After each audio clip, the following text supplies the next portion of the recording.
पर वार करने के चक्कर में अपना ही नुकसान कर रहे हैं। आपको बता दूं कि बंगाल में यानी पश्चिम बंगाल में इस समय मोदी और शाह दोनों सक्रिय हो चुके हैं।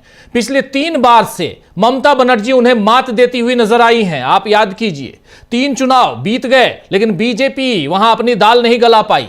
तो आज ममता बनर्जी को घेरने के चक्कर में अमित शाह कुछ ऐसा बोल गए जिसमें कांग्रेस की तारीफ हो गई। आइए सबसे पहले यहां पर अमित शाह के इस बयान को सुन लीजिए, जिसमें ममता बनर्जी और उनके अलावा वामपंथी दलों को घेरने के चक्कर में कैसे कांग्रेस की तारीफ अघोषित तौर पर कर गए अमित शाह। पहले इसको सुनते हैं, इस कार्यक्रम को आगे बढ़ाएंगे, चर्चा आगे बढ़ाएंगे, लेकिन सुनिए नहीं। कम्युनिस्टों के शासन के पहले, तृणमूल के शासन के पहले प्रति व्यक्ति बंगाल की आय राष्ट्रीय औसत से 127% ज्यादा थी। 127%। देश में नागरिक 100 रुपया कमाता था तो बंगाल में 127 रुपया कमाता था। आज देश का नागरिक 100 रुपया कमाता है तो बंगाल का नागरिक 73 रुपया कमाता है। तो सुन रहे थे आप, यह बात अमित शाह ने आज एक प्रेस कॉन्फ्रेंस में कही कि टीएमसी और वामपंथी सरकारों से पहले पश्चिम बंगाल में प्रति व्यक्ति आय में, पश्चिम बंगाल जो है वो देश में प्रति व्यक्ति आय में सबसे आगे था। 127%, आज 73% है, पहले 127%। जाहिर है टीएमसी और वाम दल से पहले पश्चिम बंगाल में कांग्रेस की सरकार थी और केंद्र पर भी लंबे वक्त तक कांग्रेस ही काबिज रही। यानी अमित शाह ने मान लिया कि कांग्रेस के शासन में देश का और जनता का विकास हुआ है, जबकि मोदी यही कहते रहे हैं कि कांग्रेस ने पिछले 60-70 सालों में कुछ नहीं किया। खैर, अमित शाह ने एक तरफ कांग्रेस की तारीफ कर दी, वहीं अपनी नाकामी भी जाहिर कर दी। 3 दिनों के दौरे पर पश्चिम बंगाल पहुंचे अमित शाह घुसपैठियों का मुद्दा तो उठाए ही जा रहे हैं, उसका जिक्र बार बार कर रहे हैं। इसके लिए ममता बनर्जी सरकार पर उन्होंने बड़ा हमला किया है। घुसपैठियों के बारे में कहा है कि घुसपैठ रुकवाने के लिए बांग्लादेश सीमा पर बाड़ लगानी है, लेकिन ममता सरकार जमीन नहीं दे रही है। इससे बंगाल में आतंकवादियों और घुसपैठियों जो है वो आतंकवादी और घुसपैठी बंगाल में आ रहे हैं और घुसपैठियों आतंकवादियों का सुरक्षित ठिकाना बंगाल बन गया है। अमित शाह के इस आरोप पर अब ममता बनर्जी ने तीखा सवाल पूछा है। ममता बनर्जी यहां सवाल पूछ रही हैं कि वो कहते हैं कि घुसपैठी सिर्फ पश्चिम बंगाल में आते हैं, पश्चिम बंगाल से आते हैं। अगर ऐसा है तो पहलगाम में हमला किसने किया? क्या आपने ही करवाया? दिल्ली में जो घटना हुई उसके पीछे कौन था? यह सवाल यहां पूछ रही है ममता बनर्जी, जो पश्चिम बंगाल की मुखिया हैं, मुख्यमंत्री हैं, टीएमसी की भी मुखिया हैं। आपको याद होगा कि अप्रैल में पहलगाम और नवंबर में दिल्ली में हुए आतंकी हमले हुए, दोनों जगह आतंकी हमले हुए, जो केंद्र सरकार की बड़ी विफलता है। लेकिन इसके लिए जिम्मेदार कौन है? इसकी जिम्मेदारी लेने की जगह अमित शाह ममता बनर्जी पर आरोप लगा रहे हैं। तो अब उन्हें तगड़ा जवाब मिला है ममता बनर्जी की तरफ से। आज बांकुड़ा जिले के वीरसिंहपुर में एक रैली को संबोधित करते हुए ममता बनर्जी ने अमित शाह और प्रधानमंत्री नरेंद्र मोदी की महाभारत के खलनायकों दुर्योधन और दुशासन से तुलना की। ममता बनर्जी ने हर चुनाव से पहले सोनार बांग्ला यानी समृद्ध पश्चिम बंगाल या स्वर्णिम काल पश्चिम बंगाल का, उसकी बात वो करती आई हैं, सोनार बांग्ला की बात करती आई हैं। और दूसरी तरफ बीजेपी जो दावा करती है कि हम सोनार बांग्ला बनाएंगे, उसकी भी खिल्लियां यहां उड़ाते हुए, उसका मजाक उड़ाते हुए ममता बनर्जी इस मंच से दिखाई दी। ममता बनर्जी ने कहा यहां पर इस मंच से कि हर चुनाव में बीजेपी सोनार बांग्ला बनाने का वादा करती है। बीजेपी शासित सभी राज्यों में बंगाली बोलने वाले लोगों पर अत्याचार हो रहे हैं, वे सोनार बांग्ला कैसे बनाएंगे? इसी तरह ममता बनर्जी ने अमित शाह से यह भी पूछा कि इस बार वो 200 से ज्यादा सीटें लाने का दावा क्यों नहीं कर रहे। यह सवाल यहां पूछ रही हैं ममता बनर्जी। आइए जरा सुनते हैं ममता बनर्जी की ही जुबानी, सुन लीजिए। এবার জিজ্ঞেস করুন इस बार कितना होगा। আজকে নাকি বলেছেন দুঃশাসন বাবুদা, 2 চোখে, এক চোখে দুর্যোধন আর এক চোখে দুঃশাসন। বলেছেন 2/3 পাবো।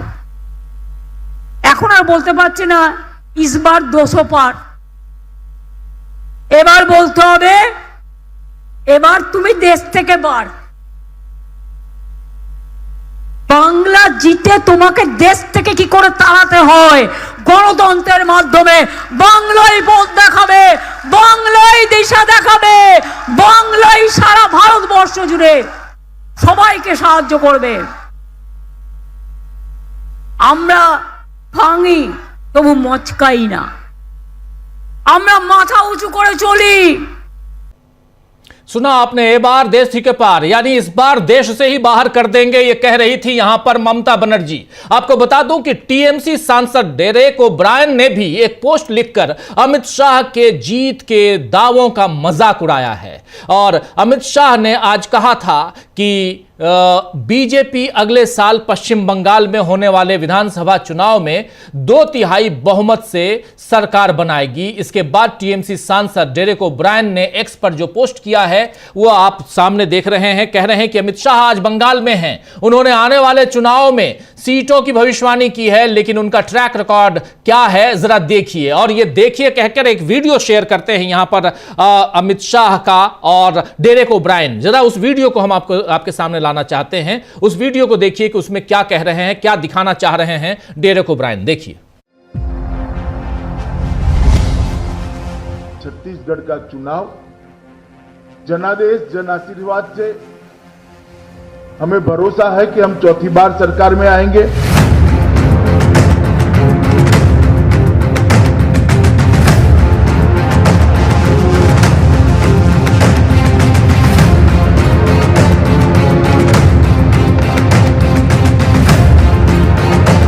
मैं आपको कहकर जाता हूं 200 से ज्यादा सीटों के साथ भारतीय जनता पार्टी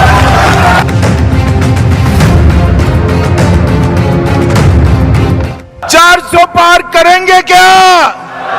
अब की बार, अब की बार।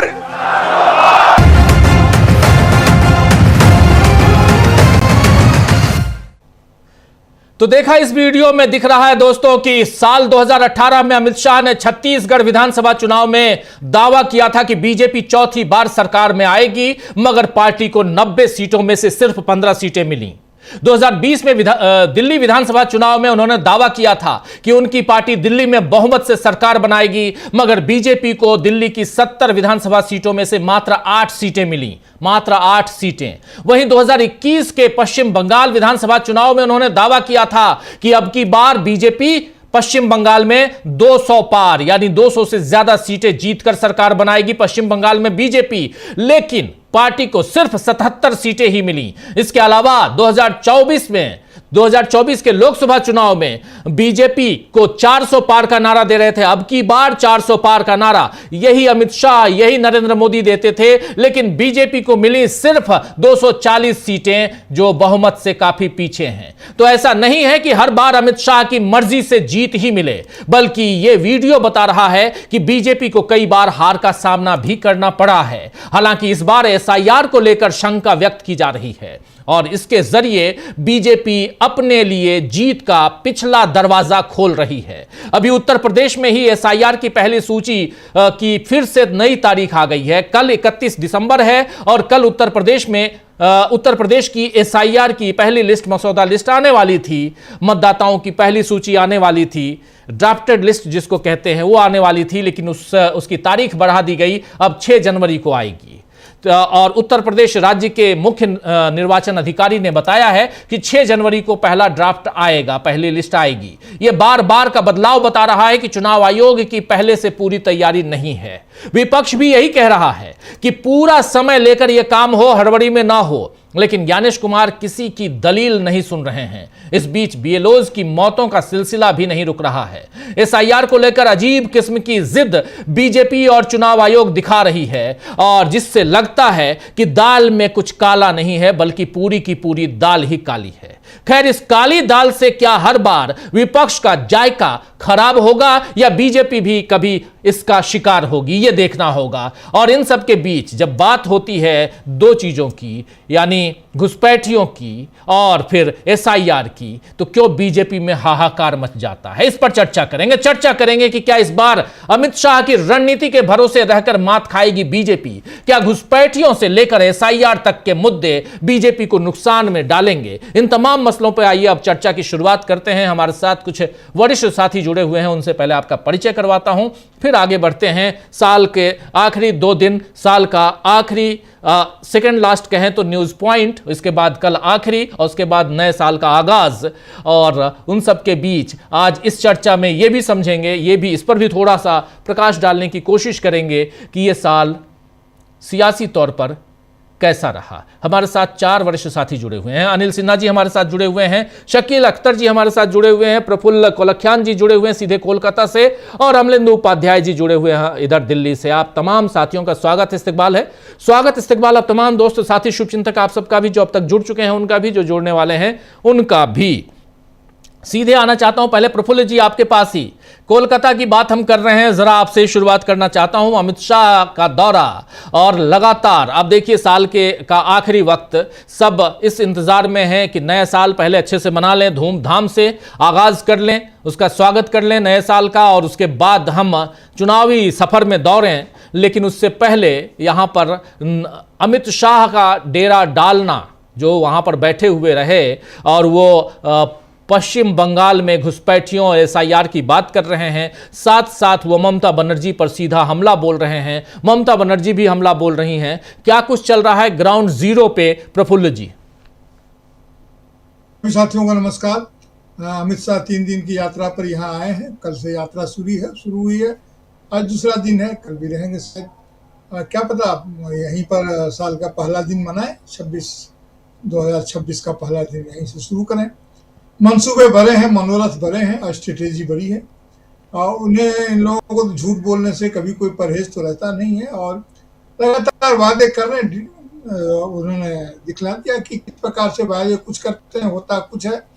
कभी कभी लह जाता है, कभी कभी बात बन जाती है तो ठीक है। लेकिन पश्चिम बंगाल की राजनीति में अभी बहुत तरह के अभी अंदरूनी चीजें चल रही है, ऐसा प्रतीत होता है। अभी प्रधानमंत्री से अधीर रंजन चौधरी की मुलाकात हुई, वो आज ही हुई है, उसके कुछ राजनीतिक निहितार्थ होंगे। जबकि गृह मंत्री यहाँ पश्चिम बंगाल में बैठे हुए हैं। एक BLO की आत्महत्या फिर हुई है, बांकुड़ा में हेडमास्टर थे वो एक स्कूल में, तो वो सब तमाम चीज़ चल रही है। ये घुसपैठिए का मामला उठाते हैं, तो ममता बनर्जी ने सही सवाल पूछा है कि घुसपैठिए अगर पश्चिम बंगाल से निकलते हैं तो फिर पहलगाम कैसे पहुंच जाते हैं, बीच में रोक टोक क्यों नहीं होती है, पूरी व्यवस्था पूरा निजाम तो आपका है। तो उन्होंने सवाल उठा दिया। लेकिन सबसे बड़ी गलती जो आपने पहले वीडियो में दिखाया हम लोगों को कि इन्होंने कहा है कि तृणमूल के पहले, उसके पहले CPM के पहले भी बंगाल में 127% यहाँ ज्यादा इन्होंने बताया। अब 1 रुपया और 27 रुपया, 1 रुपया 27 पैसा का इन्होंने बताया आंकड़ा, तो 27% ही होता है। 127 कहाँ से होगा? 127 तो तब होता जब ये 200 से 227 होता, जो भी हो तो गणित की बात है, क्षमा करें। लेकिन इस प्रकार उन्होंने कांग्रेस के राज की ही प्रशंसा की है कि कांग्रेस के राज में पश्चिम बंगाल की आर्थिक स्थिति अच्छी थी और धीरे धीरे खराब होती गई है, और वाम के समय में खराब हुई, तृणमूल के समय में भी खराब हुई, ऐसा उनका कहना। अब इस कहने को अगर डिकोड करें तो 2 बातें हैं। एक और इसमें कांग्रेस दिखती है, ये बात बिल्कुल सही है। लेकिन उनको लगता है कि कांग्रेस की प्रशंसा करने से भी कांग्रेस बहुत कुछ इसका राजनीतिक लाभ, डिविडेंड नहीं ले जा पाएगी बंगाल के चुनाव में, बल्कि इससे उनको उम्मीद ये है, जो कि बिल्कुल गलत आकलन पर आधारित लगता है, कि कांग्रेस या ममता बनर्जी के कुछ वोट खिसक करके कांग्रेस की तरफ जा सकते हैं, कांग्रेस के प्रति लोगों का आकर्षण बढ़े, ममता बनर्जी के प्रति आकर्षण घटे, तो उनको राजनीतिक लाभ वोट का हो सकता है चुनाव का। लेकिन वह भी होने नहीं जा रहा है। ये अपने ही जुबान में इतने लड़खड़ाते हुए इन्होंने यह बात कही है, कोई प्रभावी तरीके से ये बात लोगों के सामने में नहीं आ पाई, ऑप्टिक्स के माध्यम से भी, और लोग इसको गंभीरता से नहीं ले पा रहे हैं। अब देखिए कि अभी पिछली बार जब चुनाव हुआ था तो 77 सीट इन्होंने जरूर था, लेकिन आज इनके पास सिर्फ 65 सीट है, और बाकी लोग 64-65 कुछ होगा, बाकी लोग तो वो चले गए, जाकर के वापस गए, और किस तरह से वापस गए थे पिछले चुनाव में ये तो इन लोगों ने देखा ही था। सिर मुड़ा के गए, पानी नहा के गए, स्नान कर, ममता बनर्जी ने हर उनका कर्म वो करा दिया। तो चुनाव के दौर तो ये काफी जबरदस्त है। इधर क्या, जब से ये आए हैं अब हथियारों को खोज निकाला जा रहा है, जो गैर कानूनी हथियार हैं, कहीं कहीं हथियार भी मिल रहे हैं, क्या तो गड्ढे में रखे गए थे, गाड़े गए थे, और गृह मंत्री यहाँ पर बंद कमरे में अपनी मीटिंग कर रहे हैं। और मीटिंग के साथ साथ SIR का हाहाकार भी है। अभी SIR को लेकर के लोगों ने ये किया है यहाँ पर कि BLA को घुसने से रोका गया है जी। जो BLA को जो सुनवाई हो रही है पुनरीक्षण के बाद, वहां पर BLO की निषिद्ध किया गया है। ममता बनर्जी ने साफ साफ कहा है कि आप सर्कुलर बताइए, व्हाट्सएप करने से नहीं होगा, आप इशू कीजिए। और वो अदालत में जाने की भी बात कर रहे हैं कि वहां पर BLS को क्यों नहीं जाने दिया जा रहा है, यानी कि बूथ लेवल जो एजेंट होते हैं, जो पॉलिटिकल पार्टी के होते हैं, जाहिर है यहाँ पर उनके बूथ लेवल एजेंट कम है, तो उनको लगता है कि अगर ममता बनर्जी की पार्टी के लोग ज्यादा होंगे तो वो उस तरह से प्रभावित करेंगे। जबकि बिहार में उन्होंने BLS की पूरी फौज खड़ी कर दी थी। तो ये तमाम गतिविधियां चल रही है यहाँ पर। और इस चलने के साथ ही साथ अब कांग्रेस में भी जो गठबंधन है, इंडिया गठबंधन, तो ममता बनर्जी ने शुरू में ही कह दिया था बिहार का चुनाव आते ही कि कांग्रेस के साथ कोई चुनावी समझौता नहीं है। जब समझौता उन्होंने सीधे सीधे नकारा नहीं भी था पिछली बार, तो कितनी सीटें लोकसभा चुनाव में दे रही थी सभी हम लोगों को मालूम है। इस बीच में अधीर रंजन चौधरी अपने ढंग से सक्रिय हो रहे हैं। तो अब काफी यहाँ पर हलचल तो है। अब देखिए कि नए साल के हलचल के बाद आगे क्या होता है। जी बिल्कुल बिल्कुल बिल्कुल, नए साल से पहले हलचल तेज है पश्चिम बंगाल में। पश्चिम बंगाल पर निगाहें क्यों टिकी हुई हैं? शकील जी आपके पास आना चाहता हूं, फिर अनिल जी आपके पास आता हूं। शकील जी, कैसे देखा जाए, इधर अधीर रंजन चौधरी की मुलाकात होती है आज प्रधानमंत्री नरेंद्र मोदी से, कह रहे हैं कि हमारी वो मुलाकात बंगाल को लेकर थी, और लेकिन इस मुलाकात के मायने क्या निकाले जा सकते हैं ये भी आपसे समझना चाहता हूं। दूसरी तरफ अमित शाह जो वहां बयान दे रहे हैं, ठीक है, आपने कांग्रेस की तारीफ अघोषित तौर पे कर दी क्योंकि सरकार तो कांग्रेस की ही थी वाम दलों से पहले और उनके बाद तृणमूल कांग्रेस से पहले।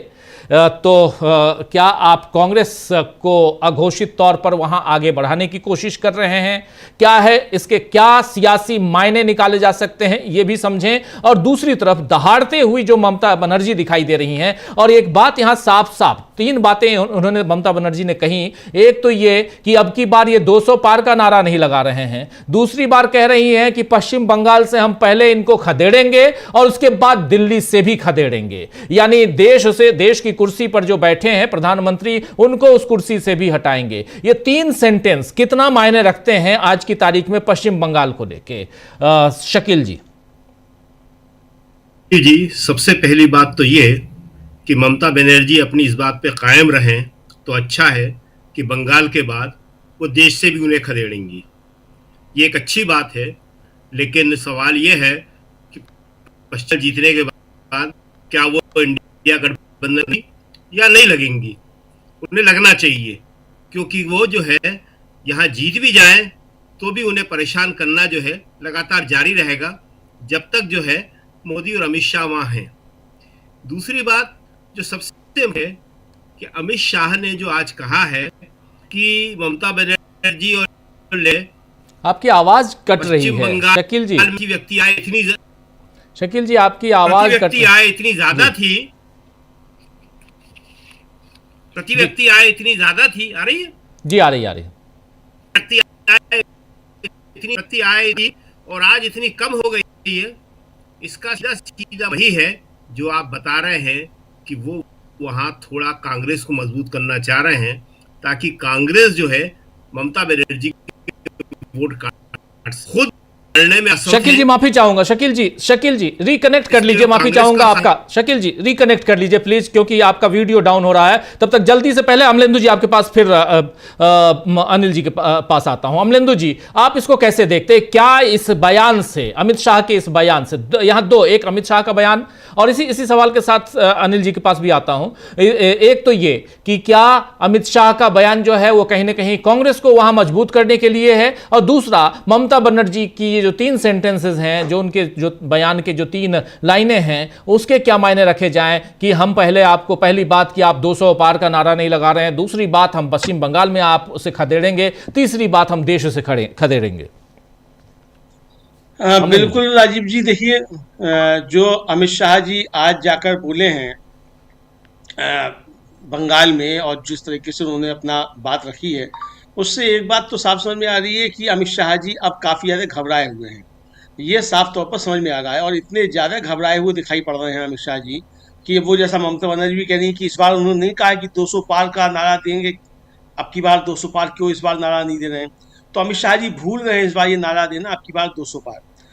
दूसरा, राजीव जी, जिस तरीके से चुनाव आयोग की मदद लेने की बातें चल रही थी, शायद चुनाव आयोग मदद कर नहीं पा रहा है जितनी मदद चाहिए है वहाँ ममता बनर्जी को उखाड़ फेंकने के लिए।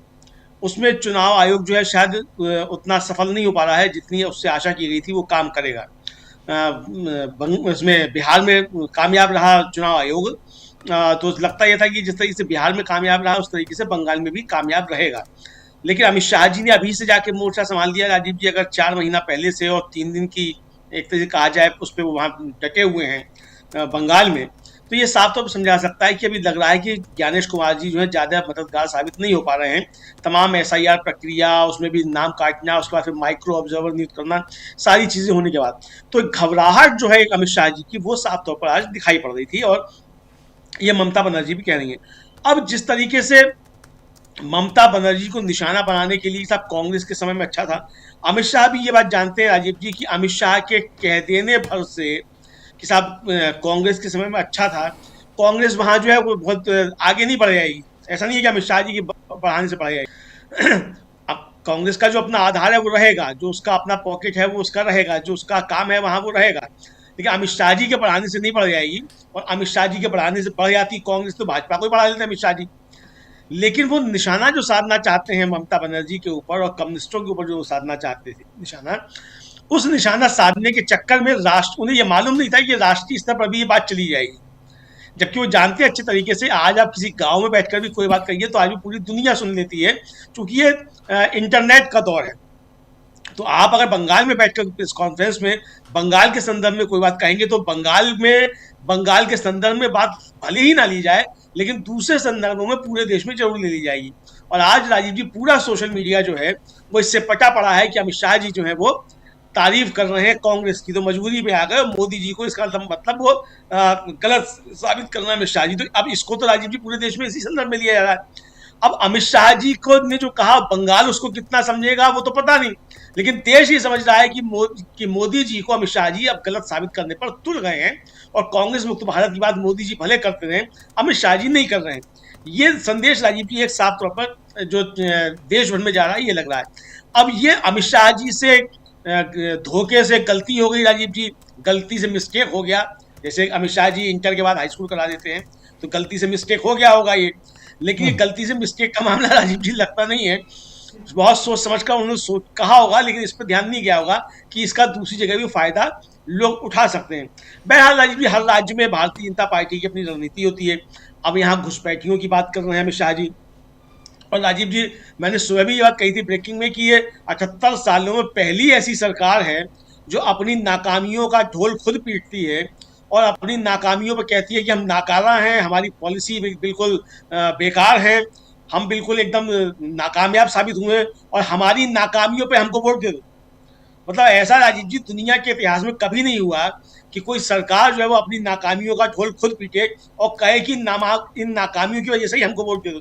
अब घुसपैठियों की बात करने ममता बनर्जी ने पूछा राजीव जी, और यही सरकार जो है पंजाब का जब चुनाव था उससे पहले लेकर आई थी कि 50 किलोमीटर की सीमा जो है वो सब BSF के अंडर में होगी। तो 50 किलोमीटर तक की सीमा अगर BSF के अंडर में है तो उस 50 किलोमीटर तक की सीमा के मालिक तो अमित शाह जी हैं। अब वो चाहे पहलगाम में राजीव जी घुसपैठ हो रही है, और चाहे बंगाल से हो रही हो, चाहे गुजरात से हो रही हो, जहां से भी घुसपैठ हो रही है उसके जिम्मेदार सीधे सीधे अमित शाह और नरेंद्र मोदी हैं। तो अमित शाह जी जो है वो नरेंद्र मोदी की नाकामियों का ढोल पीटते हुए और अपनी नाकामियों का ढोल पीटते हुए वोट मांग रहे हैं कि भाई हम बहुत नाकारा साबित हुए, हमने घुसपैठ होने दिए, इसलिए हमारी नाकामियों पर हमको आप वोट दे दीजिए और हम सरकार यहाँ बना लेंगे, तो हम यहाँ से घुसपैठ के बाहर कर देंगे। बड़ी अच्छी बात है, आप यहाँ सरकार बना लेंगे, घुसपैठ के बाहर कर देंगे। भाई आपने बिहार में कितने घुसपैठ के बाहर कर दिए बताएं? सरकार बन चुकी है बिहार में, आपने कहा था कि आती घुसपैठ बाहर की जाएंगे। तो अमित शाह जी जहां जाते हैं राजीव जी ये अपने साथ घुसपैठिए लेकर चलते हैं।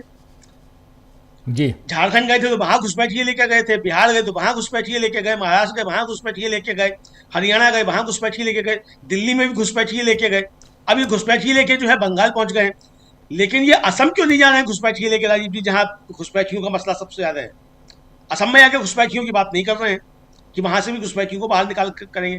तो ये एक तरीके से राजीव जी इन्होंने अपनी नाकामियों का ढोल पीटा है और सोचा ये इन्होंने कि अपनी नाकामियों को भी कांग्रेस के मत्थे मार देंगे या ममता बनर्जी के मत्थे मार देंगे, लेकिन वो हो गया गलती से मिस्टेक। इंटर के बाद हाई स्कूल अमित शाह जी ने करा दिया और उसमें उस चक्कर में कांग्रेस की जो है वो तारीफ कर बैठे। जी जी, कांग्रेस की तारीफ कर बैठे। जरा आते जल्दी से शकील जी, अपनी बात आप पूरी कीजिए, फिर अनिल सिन्हा जी के पास आता हूं। बहुत इंपॉर्टेंट और सबकी निगाहें टिकी रहेंगी इस बार इस नए साल में पश्चिम बंगाल पर। पश्चिम बंगाल में अभी से जो खेला होबे, जो पिछली बार कहा जा रहा था, इस बार ममता बनर्जी कह रही हैं खदेड़ा होबे। तो क्या खदेड़ा होबे वहां पे? यह सवाल है, बड़ा सवाल है। अनिल सिन्हा जी भी इसका जवाब देंगे, लेकिन शकील जी देखिए राजीव जी, बीजेपी जो है या अमित शाह और मोदी जी जो है वो हमेशा नैरेटिव बनाने की कोशिश करते हैं, और यही नैरेटिव बनाने के चक्कर में कि अगर हमारी सरकार आ जाएगी तो प्रति व्यक्ति आय इतनी हो जाएगी, वो ये बता गए कि पहले कितनी प्रति व्यक्ति आय हुआ करती थी। अरे कांग्रेस के टाइम में तो ये सब हुआ है, ये सब उनके बताने या न बताने से क्या होता है। इससे पहले मोदी जी जो है वो संसद में ये बता चुके थे कि वंदे मातरम सबसे पहले एक सभा में गाया गया था। फिर कांग्रेस को बताना पड़ा कि वो सभा, वो अधिवेशन कांग्रेस का ही था। तो ऐसे ही ये जो बात है वो इसी तरह करते हैं। लेकिन जो सबसे बड़ी बात है वो ये है कि बिहार में जब वो थे तो कहते थे कि बिहार को विकसित बनाएंगे। 20 साल से वहाँ नीतीश कुमार की सरकार, जिसमें अधिकांश समय ये उसके सहयोगी रहे, अब ये क्या कह रहे हैं कि हम ऐसे ही बंगाल को विकास बनाएंगे।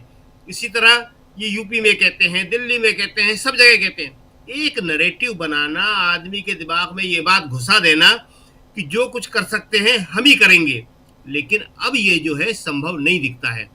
ममता बनर्जी ने आज का बड़ा अच्छा जवाब दिया, और जो इसमें सबसे खास बात है, आप बता रहे थे कि उन्होंने कहा कि बंगाल में हराने के बाद इनको दिल्ली से बाहर किया जाएगा। ममता बनर्जी को इस पे काम करना चाहिए, और दिल्ली से बाहर करने के लिए उन्हें सबके साथ, विपक्ष के साथ मिलकर काम करने की बहुत सख्त ज़रूरत है। क्योंकि आज जो ममता बनर्जी को परेशानी है उसकी वजह यही है कि दिल्ली में इनकी सरकार है। अगर दिल्ली में इनकी सरकार नहीं होती, इससे पहले ममता बनर्जी यूपीए के टाइम में बंगाल जीत चुकी थी, किसी ने उन्हें परेशान नहीं किया था। यूपीए के टाइम में जब चुनाव हुए थे, आराम से शांतिपूर्ण चुनाव हुए थे, और ममता बनर्जी पहली बार वहां पे जीत गई थी। लेकिन आज ममता बनर्जी के लिए कितनी मुश्किलें हैं। एसआईआर आ रहा है, उनके आदमियों को तोड़ा जा रहा है, आरोप लगाए जा रहे हैं, जो भी कुछ संभव है वो सब किया जा रहा है। तो ये ममता बनर्जी को भी समझना चाहिए कि चुनाव इतने मुश्किल, इतने अनफेयर इससे पहले कभी नहीं थे। इसके अलावा आज जो है एक बड़ी खबर है, हम शायद इसके बारे में दूसरे दौर में बात करेंगे, आप भी शायद चाहेंगे। न्यूयॉर्क टाइम्स ने आज जो छापा है आरएसएस के बारे में, वो बहुत ही महत्वपूर्ण बात है। ये जो बात है इससे पहले बीबीसी भी कर चुकी थी, बीबीसी ने भी एक डॉक्यूमेंट्री बनाई थी, आपको याद होगा जी। और फिर बीबीसी के ऊपर छापे पड़े थे। तो लेकिन ये बाद में बात करेंगे। आज जो बंगाल की बात हो रही है, इसमें जो सबसे खास बात है वो ये है कि बंगाल के अंदर पिछली बार की तरह बीजेपी चुनाव नहीं लड़ रही है। क्यों नहीं लड़ रही है? क्योंकि उसे मालूम है कि बहुत बड़े दावे करने का हश्र वही होगा जो आज ममता बनर्जी उसको चैलेंज कर रही थी कि बोलो 200 पार। क्यों नहीं बोलते हो 200 पार? वो जानते हैं कि स्थितियां अब बदल गई हैं। लोकसभा में उनके पास बहुमत नहीं है। देश में जो परिस्थितियां 2025 में उत्पन्न हुई उससे वो कमजोर हुए हैं। अधीर रंजन चौधरी का आपने जिक्र किया, ऐसे छोटे मोटे परिवर्तन होते रहेंगे, छोटी मोटी चीजें होंगी। हो सकता है अधीर रंजन चौधरी को कुछ परेशानी हो, कांग्रेस में उनके साथ कुछ परेशानियां चल भी रही हैं, लेकिन वो जो होगा उससे बीजेपी को इस तरह की चीज़ों से कोई फायदा नहीं होगा, क्योंकि वो तो बहुत बड़ी तादाद में टीएमसी को तोड़ के अपने मिला चुके थे। तब भी उससे भी फायदा नहीं हुआ, क्योंकि टीएमसी में जो नेता है वो ममता बनर्जी हैं, और ममता बनर्जी के पास कार्यकर्ता हैं, लोग हैं और जनता है। इसलिए शकील जी जब वो शुभेंदु अधिकारी को लेके गए तब कुछ नहीं हो पाया। पिछले चुनाव में याद कीजिए, ममता बनर्जी की इनर सर्किल, राइट हैंड, उनको लेके गए तब कुछ नहीं हो पाया। तो छोटे नेताओं को लेके जाएंगे तो क्या? आपकी ही बात को मैं आगे बढ़ा रहा हूं एक नाम के साथ। जी बिल्कुल सही कह रहे हैं। तो इसलिए इधर से उधर जाने में मोदी जी को या अमित शाह को कोई फायदा होने वाला नहीं है। देखिए सबसे बड़ी बात है कि पूरे देश में नैरेटिव क्या चल रहा है, पूरे देश में माहौल क्या चल रहा है। ममता बनर्जी कह रही है ना कि बंगालियों को मारा जा रहा है, सोनार बंगाल की बात कर रहे हो, और बंगालियों के साथ क्या हो रहा है, नार के साथ, हर एक के साथ क्या हो रहा है। इतनी गंभीर स्थिति है। राहुल गांधी ने जो कहा है कि एक दिन में नहीं हुआ, पूरे देश में इन्होंने पेट्रोल छिड़क दिया है, सिर्फ मांस खाने की जरूरत है। इतनी भयंकर स्थिति, इतना मार्मिक उसका बयान आखिरी लड़के का कि मैं इंडियन हूं। आप क्या कर रहे हैं आखिर? आप देश को किस तरह बांट रहे हैं? पहले जाति पे बांटा, फिर धर्म पे बांटा, फिर क्षेत्र के आधार पे बांट रहे हैं, भाषा के आधार पे, फिर चेहरों के आधार पे। और जो यूपी में हो रहा है वो उसको इंटरेस्टिंग नहीं कह सकते, वो खतरनाक ही है कि सीधे सीधे ब्राह्मण और राजपूत विधायक जो है आमने सामने खड़े हो गए जी। जिनके यहाँ पे ये मीटिंग बुलाई गई थी पाठक जी के यहाँ, वो पाठक जी लिख के कह रहे हैं कि हम डरने वाले नहीं हैं, चुप रहने वाले नहीं हैं, और उन्हें समर्थन मिल रहा है। सारा ब्राह्मण समाज कह रहा है कि हम आपके साथ हैं। ये क्या करवा रहे हैं? कभी देश में ऐसा हुआ? ये देश में ब्राह्मण और राजपूतों की लड़ाई, ये देश में हिंदू और मुसलमानों की लड़ाई, दलित पिछड़े आदिवासियों के साथ और महिलाओं के साथ तो जो हो रहा है, अंकिता भंडारी के ऊपर कोई बोलने को तैयार क्यों नहीं है? तो ममता बनर्जी इन सारी बातों को जानती हैं और इसीलिए वो कह रही हैं कि तुम सोनार बंगाल की बात क्या कर रहे हो? देश में तुम लोगों ने क्या हाल मचा रखा है और मैं तुमको देश से बाहर करूंगी। ये बात हमें सबसे ज्यादा इंपॉर्टेंट इसलिए लग रही है कि पिछली बार जब इंडिया गठबंधन बन रहा था और बन भी गया था, लड़ाई हुई, तो कई दल थे जो थोड़ा इधर उधर हो रहे थे, लेकिन आज सारे दलों को ये बात अच्छी तरह समझ जाना चाहिए कि चाहे SIR का मुद्दा हो, चाहे देश में हिंसा का मुद्दा हो, उसका कारण क्या है कि सबको जो संरक्षण मिलता है वो ऊपर से मिलता है। अगर वो संरक्षण बंद हो जाए तो सारी स्थिति एक मिनट बदल जाए, ये गोदी मीडिया एक मिनट के अंदर बदल जाए। तो ये स्थितियां जो हैं गोदी मीडिया से लेके चुनाव आयोग तक, ये इसीलिए है कि उन्हें लगता है कि हमारा कोई कुछ बिगाड़ नहीं सकता।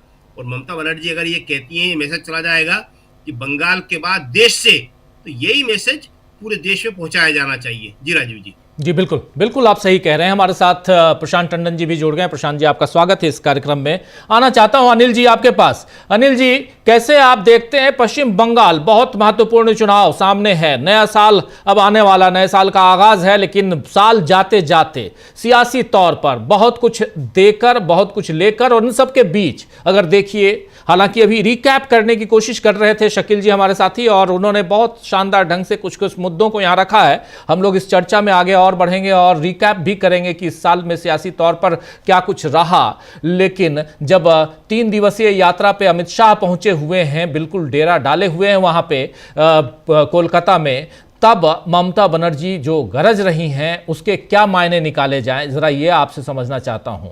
और कैसे देखते हैं आप पश्चिम बंगाल के चुनाव को, इन सब के बीच SIR को, तब जबकि उत्तर प्रदेश में जो अभी कह रहे थे शकील जी कि ब्राह्मणों और ठाकुरों के बीच यहां बिल्कुल तलवार खींची हुई दिखाई दे रही है, यानी एक रेखा तो है, एक भले वो बारीक ही सही, अब तो खुल के आ रही है, लेकिन दूसरी तरफ SIR, यहां पर SIR की तारीख बढ़ती जा रही है, यानी मसौदा लिस्ट आने की तारीख बढ़ती जा रही है। उत्तर प्रदेश में 31 की जगह अब 6 जनवरी कर दी गई है। लेकिन मैं अभी उत्तर प्रदेश नहीं, पश्चिम बंगाल आपके जरिए चलना चाहता हूं।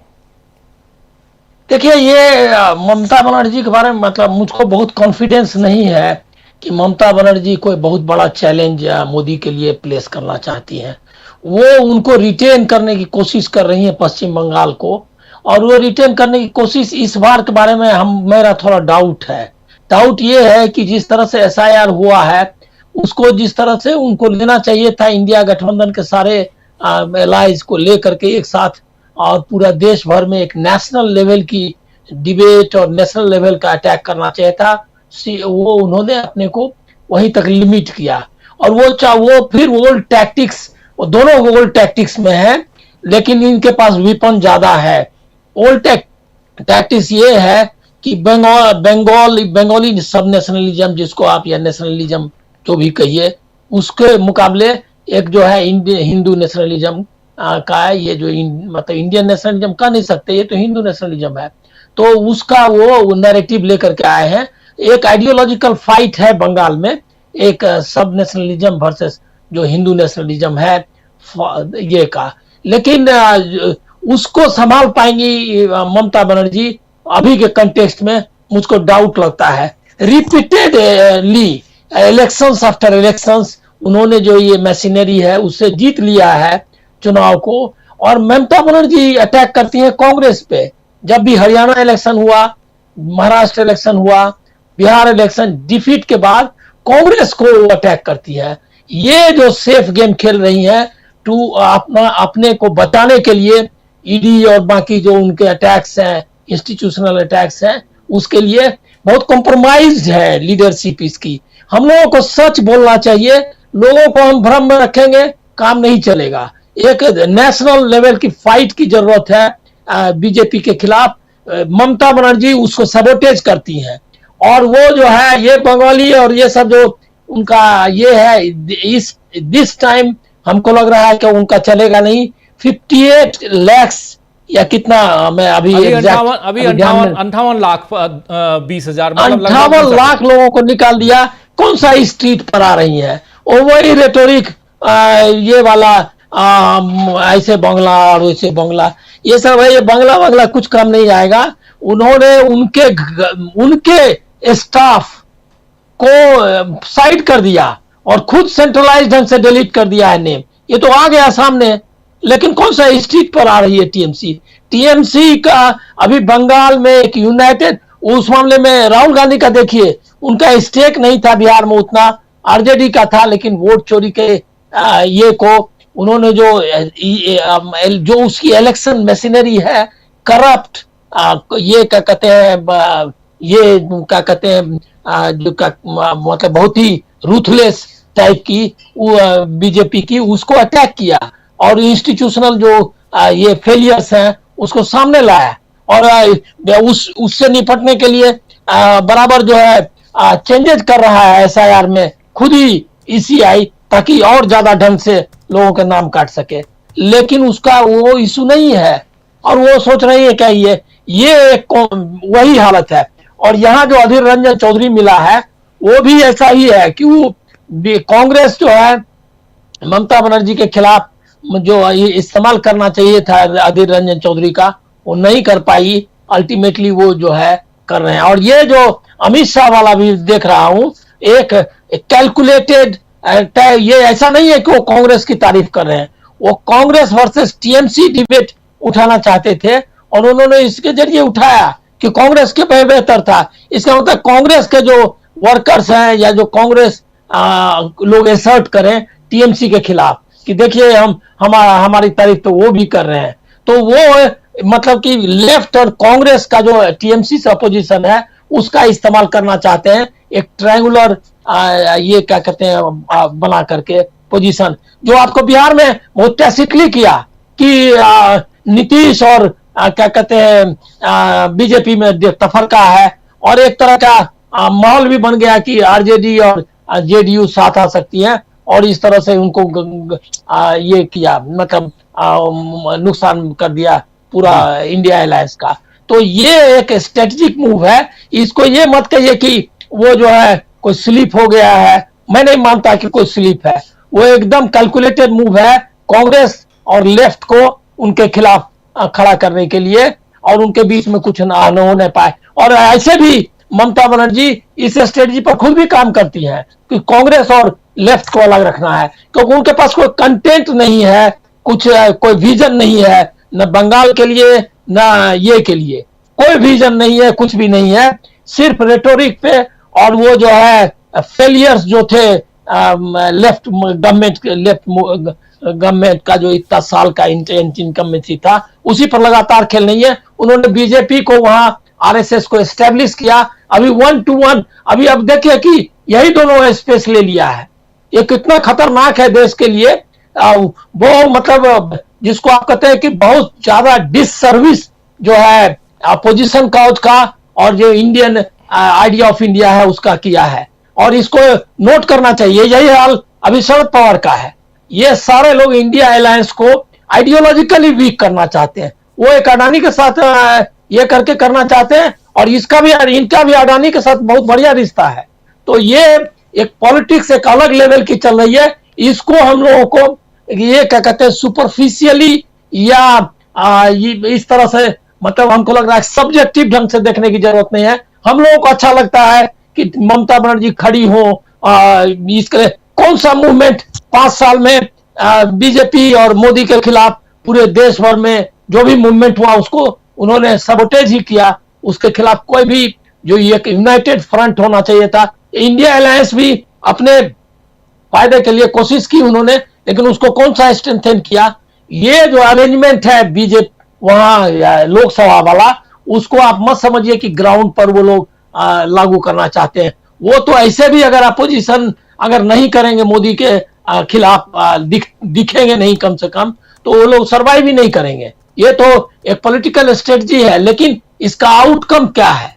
आप कोई नैरेटिव बनाने में मदद कर रही हैं और न कोई ग्राउंड पे कोई फाइट के लिए लोगों को तैयार कर रही हैं। बीजेपी इस बार जिस मशीनरी के साथ और जिस रूथलेसनेस के साथ बंगाल में आएगी, मैं आपको मतलब बहुत लेट है, आगे होगा। और आप लोगों को भी शायद रुचि, हम लोग चाहते हैं कि हम भी चाहते हैं कि बीजेपी हट जाए, लेकिन मैं एक कहना चाहूंगा कि ये जो है हमारी उम्मीदें खड़ी मतलब सही साबित नहीं हो सकती हैं, क्योंकि आप देख रहे हैं कोई इलेक्शन आफ्टर ये लोकसभा के बाद किसी इलेक्शन को जीतने दिया क्या? अनिल जी, आप ये कह रहे हैं कि पश्चिम बंगाल में बीजेपी की सरकार आने जा रही है, ये कह रहे हैं? अरे जा रही, मैं ऐसे कंक्लूजन पे नहीं अभी कोई ये करूंगा, क्योंकि वहां अभी ये है, लेकिन वो बहुत दिक्कत में डालेगी। ये मैं कह रहा हूं कि कठिन है रास्ते, और कठिन रास्ते का जो उससे जो लड़ने का तरीका है ममता बनर्जी का, बहुत ही आउटडेटेड और बहुत ही सेल्फिश है। और बिना बड़ी लड़ाई, बिना किसी उदार मन के और ये क्या कहते हैं बड़ी आइडियोलॉजिकल पोजीशन लिए नहीं लड़ी जा सकती है, इस बारे में पक्का हूं। वो भी एंड अप कर सकती है, चंद्रबाबू नायडू नहीं अगर कहें शरद पवार में एंड अप करेंगी। इसीलिए इन पर कोई भरोसा मत रखिए। एक आपको जो एंटी बीजेपी और एंटी मोदी जो फाइट है वो बहुत कठिन है, और ये हम लोगों के विशफुल थिंकिंग से नहीं चलने वाला है। बहुत स्ट्रांग पोजीशन की जरूरत है उनके तरफ से। हम लोग क्या करेंगे? हम लोग तो जो बात है वही कर सकते हैं। जी बिल्कुल। प्रशांत टंडन जी, बात हम कर रहे हैं पश्चिम बंगाल की, और उसमें भी ममता बनर्जी के भाषण को भी हम जो दे रही थी भाषण, उनको भी हमने अभी सुना। और उनके अलावा ममता बनर्जी साफ और पिछले दिनों लगातार कह रही हैं, जितने भाषण ममता बनर्जी ने दिए हर भाषण में जो बंगाली में भाषण देती हैं, और आज कुछ उसमें सेंटेंस हिंदी में जान के कह रही थी, ताकि जो दिल्ली वाले लोग हैं उनको भी समझ में आए कि मैं कहना क्या चाह रही हूँ। और क्योंकि दिल्ली वाले लोग वहाँ जाके बैठे हुए हैं, खासकर अमित शाह 3 दिवसीय यात्रा पे पहुँचे हुए हैं 3 दिन के लिए, और वहाँ प्रेस कॉन्फ्रेंस, आज बड़ी सी प्रेस कॉन्फ्रेंस की है उन्होंने। इस बीच एक खबर और बता दूं आपको कि जो बिहार के मुख्यमंत्री ने एक डॉक्टर के हिजाब को खींच लिया था, वैसे ही जादवपुर यूनिवर्सिटी में वैसी घटना घटी। वहाँ भी 2 लड़कियों के हिजाब खींच लिए गए, उस पर जांच कमेटी बैठी हुई है। तो ये सब होगा बंगाल में, ये एक जानकारी जस्ट दे रहा हूँ, ये सब होगा। लेकिन इन सब के बीच ममता बनर्जी जो बात कह रही हैं वो साफ साफ कह रही हैं कि अब की बार 2-3 चीज़ें देखिए। पहली बात ये देखिए कि ये 200 पार का नारा नहीं लगा रहे हैं जो पिछली बार लगा रहे थे। दूसरी बार हमने अमित शाह को देखा, कह रहे हैं अमित शाह कि वाम दलों से पहले और तृणमूल से पहले, ये टीएमसी और वाम दलों से पहले विकास की गति सबसे तेज थी यहाँ पे बंगाल में। सरकार थी कांग्रेस पार्टी की, सरकार को ये कांग्रेस पार्टी के एक पुराने नेता आज प्रधानमंत्री से मिलके गए हैं, अधीर रंजन चौधरी, उनका जिक्र भी हमने किया। वो बांग्ला भाषा की बात कर रहे हैं, लेकिन फिर भी कह रहे हैं और तीसरी बात ममता बनर्जी जो कह रही हैं वो यही, मैं रिपीट कर रहा हूं चूंकि आप बाद में आए इसलिए, कि तीसरी बात ये कि कह रही हैं कि पहले बंगाल से खदेड़ेंगे उसके बाद हम दिल्ली से खदेड़ेंगे। और ये सेंटेंस जितने पिछले भाषण अभी सुन लीजिए, हर भाषण में कम से कम बंगाल और उसके बाद दिल्ली की बात कर रही हैं। अनिल सिन्हा जी का विश्लेषण बहुत शानदार, बहुत सटीक विश्लेषण है, और जिसमें वो कह रहे हैं कि अगर यही रहता तो पिछले दिनों वो आंदोलन में खड़ी होती, आंदोलनों के साथ आंदोलन तैयार करती, लेकिन वो दिखाई नहीं दिया। अब चुनाव का वक्त है, इस चुनाव में जीत हार अपनी जगह पे है और उसके बाद ये भूल जाएंगी, दिल्ली की तरफ देखेंगी भी नहीं।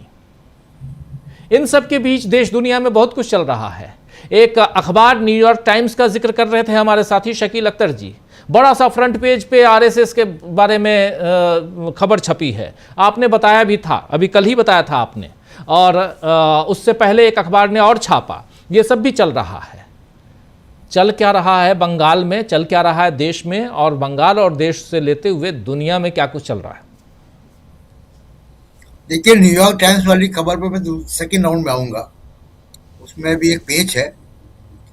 लेकिन देखिए, ममता बनर्जी के निशाने पर दिल्ली बिल्कुल भी नहीं है, और हम दिल्ली से बैठ के अगर ममता बनर्जी को देखेंगे तो हम गलती कर पाएंगे, कर बैठेंगे।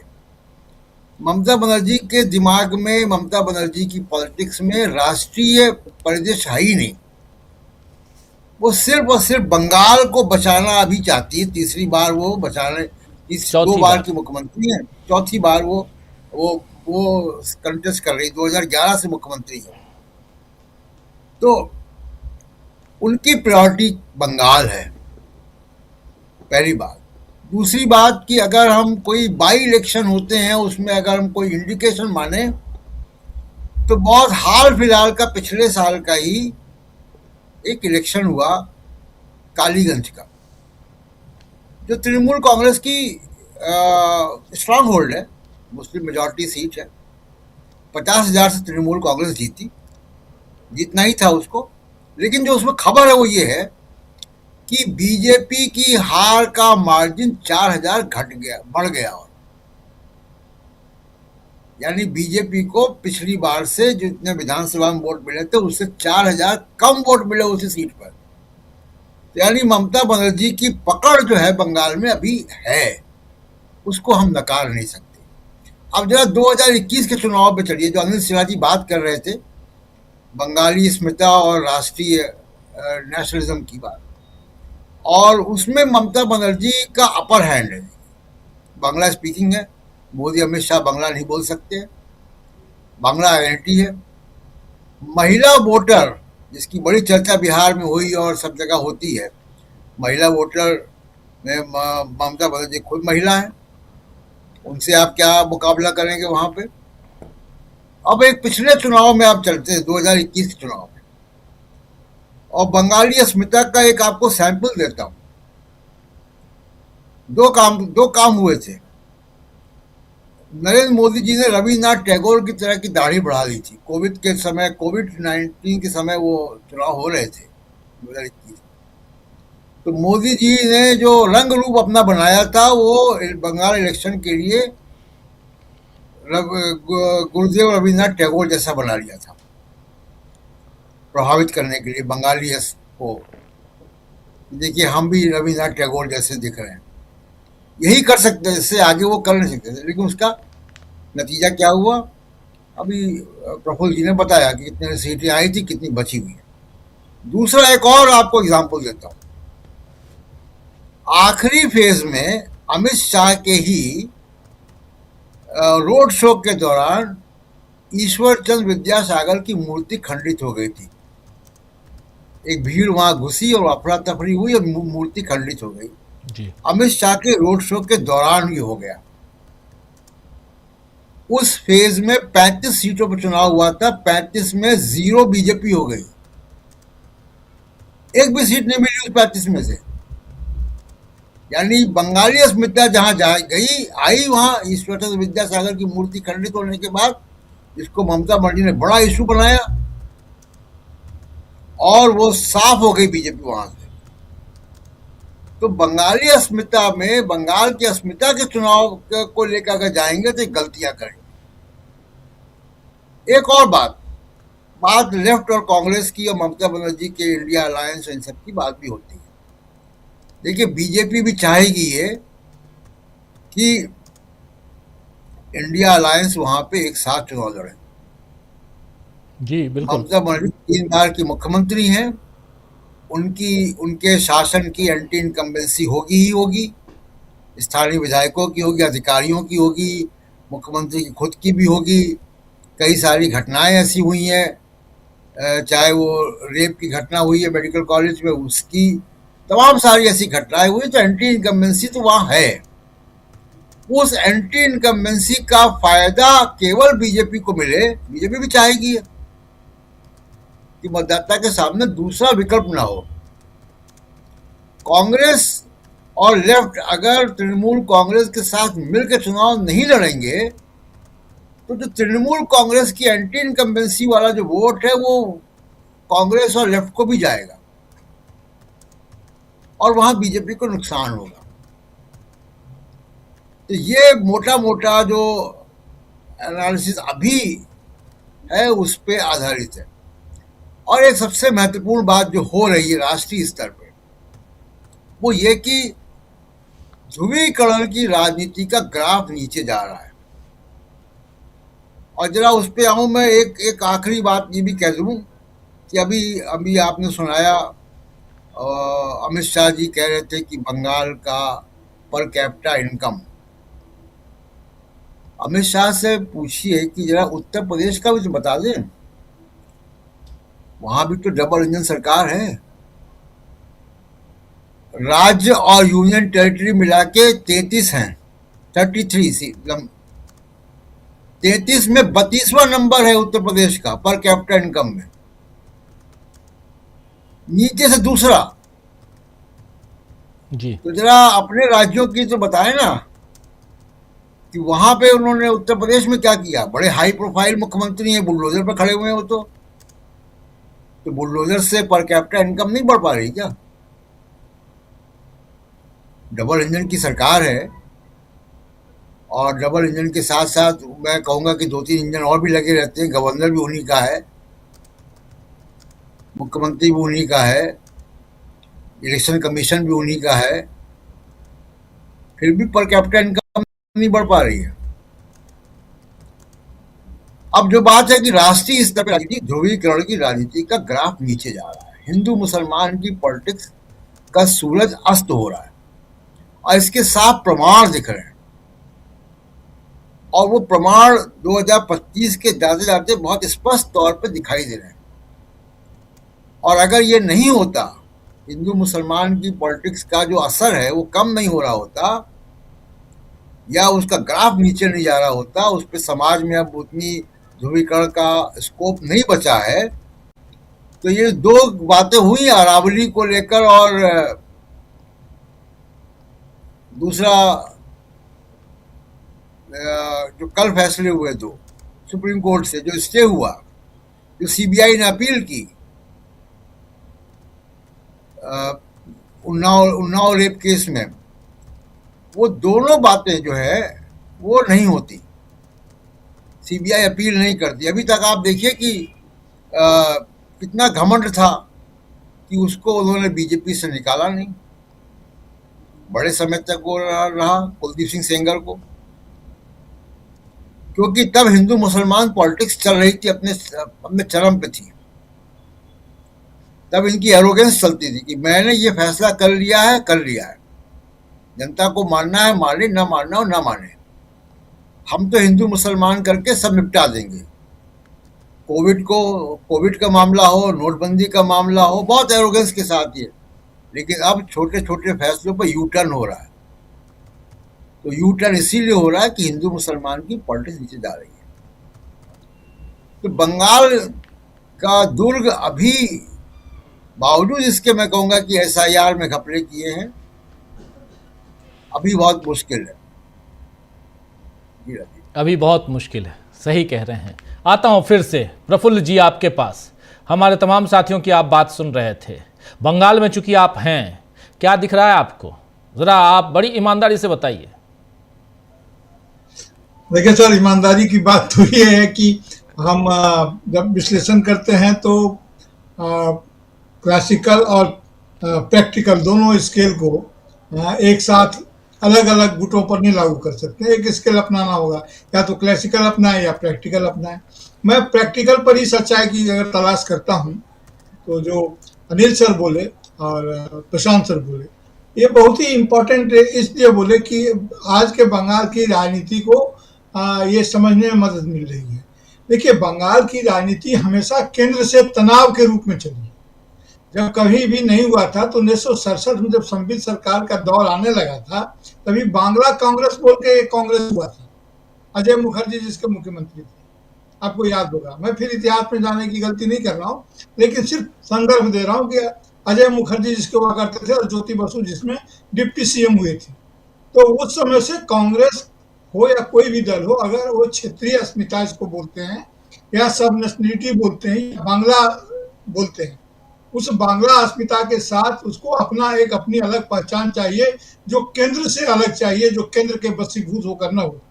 सीपीएम का भी यहाँ पर जब राज चलता था तो सीपीएम का बंगाल चैप्टर एक अलग ढंग से समझा जाता था। जब प्रकाश कारात आए और यहाँ के लोगों को ये लगा, और यहाँ पर सोमनाथ चट्टोपाध्याय का जिस कारण से बहिष्कार हुआ तो मैंने उनको दल से निकाला गया, वो जानते हैं अध्यक्ष रहते हुए विधान लोकसभा का, तो उससे यहाँ के लोगों को लगा कि ये बंगाली अस्मिता पर ही प्रहार है, बंगाली का नेता कोई अबंगाली हो नहीं सकता है। वो ये उनके मन में बिल्कुल है, और उनका अपना राष्ट्रीय गौरव है। जरा ध्यान से अगर उधर भी देखेंगे तो बंगाल बहुत बड़ा क्षेत्र था, हालांकि आप पश्चिम बंगाल उतना बड़ा क्षेत्र पहले की तरह का नहीं है, लेकिन फिर भी वो बात तो वही है, और ये अपना नेता खुद ही होंगे। और यहाँ की अस्मिता की बात अभी जब वो कह रहे थे ममता बनर्जी को, निश्चित रूप से सर ने बिल्कुल ठीक कहा कि राष्ट्रीय राजनीति में इनकी अभी फिलहाल कोई दिलचस्पी नहीं है। क्यों दिलचस्पी नहीं है? इसलिए दिलचस्पी नहीं है कि राष्ट्रीय राजनीति में ममता बनर्जी अकेले दम कभी भी प्रधानमंत्री या सरकार बनाने की स्थिति में नहीं होंगी। वो प्रेशर से ही वो काम कर सकती हैं, जो उस समय में उनकी लाइन वही हो सकती है जो कभी कांशीराम कहा करते थे, मजबूत नहीं मजबूर सरकार चाहिए। तो वो चाहते हैं कि मजबूर सरकार अगर वहां हो, उनके समर्थन की जरूरत हो, और वो जरूरत अभी भी बनी हुई है। मैं फिर दोहराऊं, आप इस चैनल पर, मैंने पहले भी कहा अपने चैनल पर, कि ममता बनर्जी को देखते हुए भारतीय जनता पार्टी हर आक्रमण के पहले एक बात जरूर याद कर लेती है कि अगर नीतीश बाबू और चंद्रबाबू नायडू अगर खिसके तो ममता बनर्जी अकेले उनकी कमी को पूरी कर सकती है। उन संभावनाओं को हमेशा जिलाए रखना चाहते हैं, और उसलिए वो एक ऐसी कमजोरी है इनकी, जो ये कहें ना कहें वो प्रकट हो ही जाती है। लड़ाई लेकिन जारी है।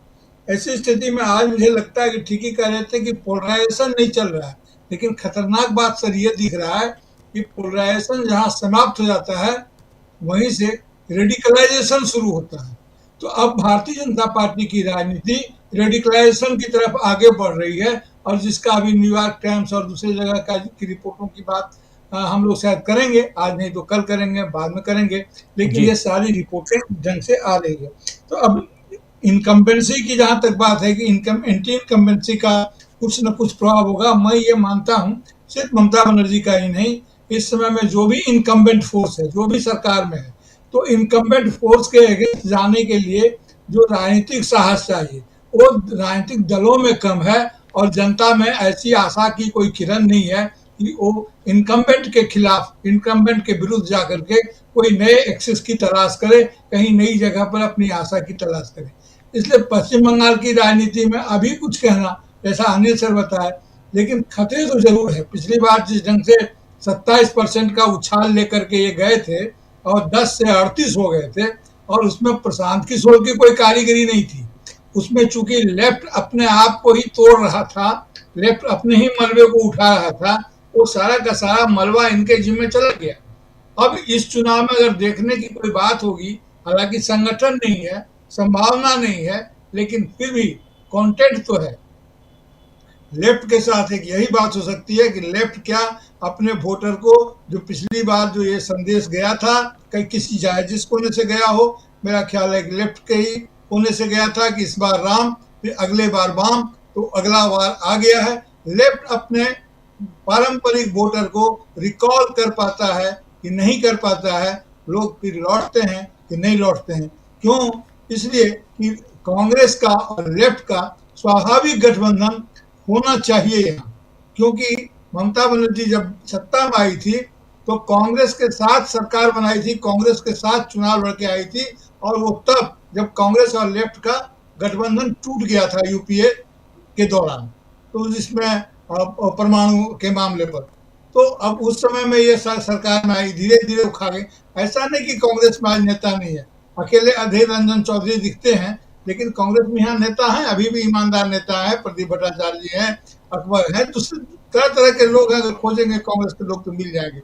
लेकिन सवाल यह है कि आप किनको क्या भूमिका देते हैं। अधीर रंजन चौधरी की आज कोई प्रभावी भूमिका नहीं है, और ये स्वाभाविक है, क्योंकि अधीर रंजन चौधरी अकेले योद्धा है, वो उनकी भी नजर अपनी कॉन्स्टिट्यूएंसी पर है, बंगाल की राजनीति पर भी नहीं है, भारत की राजनीति से छोड़िए। इतना बड़ा उनको पद मिला अपनी कॉन्स्टिट्यूएंसी बचाने के चक्कर में, और दूसरे नेताओं के साथ उनका कोई तालमेल नहीं है। राजनीति तो पास आने और दूर जाने का खेल है, ये किसी के पास ही नहीं आते हैं, दूर दूर ही बने रहते हैं, तो क्या खेल करेंगे। ममता बनर्जी को हमेशा उन्होंने अपने इस पर रखा, आलोचना के केंद्र में रखा। उनके बारे में कहा जाता है कि राहुल गांधी के बड़े नजदीकी हैं, और यही उनकी ताकत है, और बाकी लोग की उतनी पहुंच नहीं है वहां।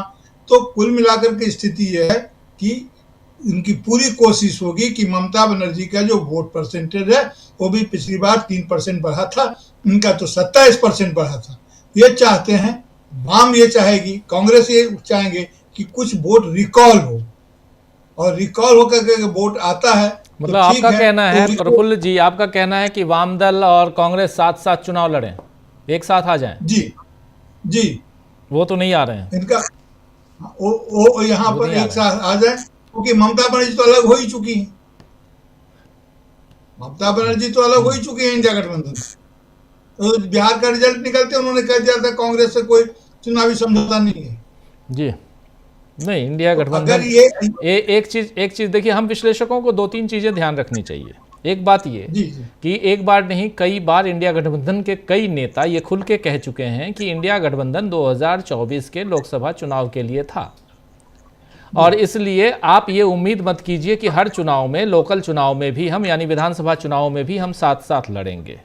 बिहार में भी वो नहीं हुआ, बिहार में महागठबंधन पहले से था, हरियाणा में गठबंधन नहीं बना। आप याद कीजिए कि आम आदमी पार्टी ने अलग चुनाव लड़ने की घोषणा कर दी, दिल्ली में भी अलग अलग चुनाव लड़े, तो वो गठबंधन, ये बात खुल के कही गई है कि दूसरी बात, हर राज्य में परिस्थितियां अलग अलग हैं। अब इंडिया गठबंधन की हम बात करें तो क्या केरल में कांग्रेस और वाम दल एक साथ लड़ेंगे? वहाँ तो दोनों आमने सामने हैं, एक साथ तो लड़ेंगे नहीं, तो वहाँ कौन सा इंडिया गठबंधन? और क्यों हम वहाँ इंडिया गठबंधन की बात करें, क्यों हम इंडिया गठबंधन के नेताओं को कोसें कि भाई आप तो इंडिया गठबंधन बना के बैठे हुए हो। और यहाँ तीसरी बात मुझे ये लगती है कि पश्चिम बंगाल की सियासत को और नज़दीक से ज़रा आंका जाए तो इंडिया गठबंधन के नेता, अगर इंडिया गठबंधन है तो इसका मतलब है कि वाम दल, ममता बनर्जी और कांग्रेस तीनों एक साथ लड़ें और तीनों एक साथ आ जाएं, तो फिर यहाँ 2 दलीय व्यवस्था हो जाएगी। एक तरफ कांग्रेस, एक तरफ इंडिया गठबंधन, दूसरी तरफ एनडीए या बीजेपी वहाँ कहिए, तो फिर तो सीधे सीधे बंटवारा होगा ना, सीधे सीधे बंटवारा होगा। मैं दिल्ली